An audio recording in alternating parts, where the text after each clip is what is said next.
Okay, for number 3, we have negative 4/5 minus negative 3/4 minus negative 7/10, and they want to know if this simplifies to 13 over k, what's the value of k?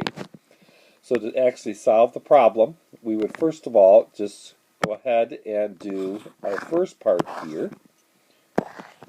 So we only work with a couple at a time, and so we get a common denominator, which in this case would be 20. And then, so this is 5 times 4. So if we did that by 4, we multiply this by 4 and get 16. And this is times 5. So 3 times 5 is 15.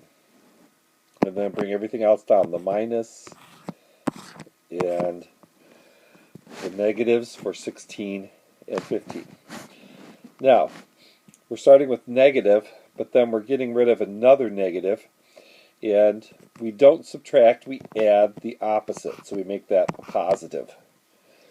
So now we're doing negative 15 plus positive 16. So we're going to, on a number line, we would go ahead and go backward 16, then forward 15. So if we did that on a number line, once again, we're ignoring the common denominator. We go backward 16, then forward 15.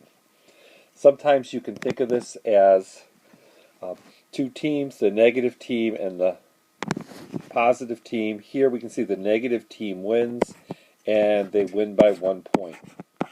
Okay. Now we're going to go ahead and bring this next part down. This, bring down the minus and the negative, and then we're also going to have a common denominator, which is 20 times 2 times 2 gives us 14. So we don't subtract, we add the opposite.